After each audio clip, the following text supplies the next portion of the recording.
Review for the test because we have studied a lot of information. So I'll give you a second. Please open your notebook to page 56. Okay, now that you have notebook page 56 out, let's talk about what you should have in notebook page 56. So remember, we were studying, I understand the water cycle is driven by energy from the sun and the force of gravity. We have a definition for evaporation being the change from a liquid to a gas. Condensation, the change from gas to a liquid. For condensation, there were 4 examples that you could use. Fog, clouds, frost, and dew. Okay. For precipitation, our definition was falling moisture. 3 to 5 examples. You could have snow, rain, sleet, hail. There's way more out there. Freezing rain. All right, runoff. Remember, that's precipitation that does not soak into the ground. And our question was, where does runoff end up going? You should have that runoff ends up going into surface water like rivers, lakes, and ultimately the ocean, okay? Our new term for the water cycle was transpiration, and that was water vapor given off by a plant. And we are supposed to explain how transpiration works. Transpiration works when plants take in carbon dioxide, right? And they give out water and oxygen, and that water is real small. It's water vapor, and it evaporates into the atmosphere, okay? All right, let's look at page 57. On page 57, it said I can label and identify the stages of the water cycle. I asked you to complete an illustration of the water cycle. I put one together for you to make sure that you understand that transpiration is when water evaporates from plants. Evaporation is when water evaporates from surface water, right? It's driven by the sun. Remember, the sun heats things up so they can evaporate. Condensation would be in a cloud. Precipitation can be in the form of snow or rain, depending on the temperature, right? And then precipitation falls to the ground and becomes runoff and goes into streams, rivers, and ultimately the ocean. I'm going to look at page 58. It said, I understand that dew, frost, fog, and clouds, are a result of condensation. And then we have a definition for all 4 of those. Dew is when water droplets formed by condensation of water, formed by condensation of water on an object with a cool surface. Frost is ice crystals, so that would be crystallization, right? Formed by water vapor condensing on an object at or below 0 degrees Fahrenheit or 32 degrees Fahrenheit. This is Celsius. Oh my goodness, I couldn't talk. 0 degrees Celsius, 32 degrees Fahrenheit. This would be freezing, right? Freezing point of water. Fog is suspended tiny water droplets of ice crystals in the air. Or they could be just water droplets, right? Water droplets or ice crystals in an air layer next to the Earth's surface that reduces visibility. And this could also just be considered a cloud on the ground. A cloud, what is a cloud? A cloud is water vapor that condenses in our atmosphere. So really, when you look up in the sky and you see a cloud, it's really just a pocket of cooler air. And because the air is cooler, that's where the water condenses. Isn't that kind of mind-blowing, right? You're actually seeing cooler air than the air around it, okay? It said, explain how a cloud forms and why it's impossible to get pure water from melted snow. Remember, I have been asking you to take some snow, get some clean snow, let it melt, see what was at the bottom of your cup, and I'm sure all of you thought you got clean snow, but there really is no such thing because that snow forms, right? Up in our atmosphere, that water condenses on an actual dust particle, which is dirty, right? And then as that precipitation falls through the air, as that snow falls through the air, it picks up every dust particle on its way down that it touches, and it might look clean, but those dust particles are super small until you get a whole bunch of them in one place, and then you can kind of see them.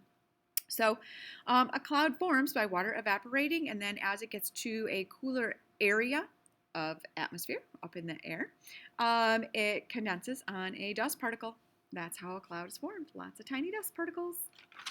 All right, let's look at page 59. On page 59, I asked you to define what an air mass is. It's a large body of air with similar properties. It could be cool and moist and carry like humidity. It could be warm and moist and carry humidity. It could be warm and dry. It could be cold and dry. Depends on where the air mass forms. Wind is the movement of air. And a front, remember, is the edge of an air mass. It's where 2 air masses meet. So we had 4 types of front: a cold front, a warm front, and a stationary front and an occluded front. You are supposed to indicate how it forms and the weather that it brings. This should be completely full. If you didn't have this filled up, you need to go back to your learning targets right now and fill it in. Okay. Our next learning target was I understand high and low pressure air masses and wind direction can be used to predict weather patterns. If you have a high air mass, right, for high pressure, high air pressure is associated with clear, dry weather. If you have low pressure, you have lousy weather, which is like rain, some thunderstorms, probably cloudy, okay? Wind blows from areas of high pressure to areas of low pressure. And remember, wind direction helps to determine weather direction and make weather forecasts because we know where the weather is coming from, where it's going to, and what speed the wind is going, so we can tell how fast it's going and where it's coming from, where it's going to. Wind is a big deal. All right, page 61. I understand the jet stream is moving air high up in the atmosphere that impacts local weather patterns. The jet stream really moves like this. It has a cold air pocket on the top and a warm air mass on the bottom. And as it moves in the troposphere, it brings with it the weather. So it really separates a mass of cold air in the north from the warm air in the south.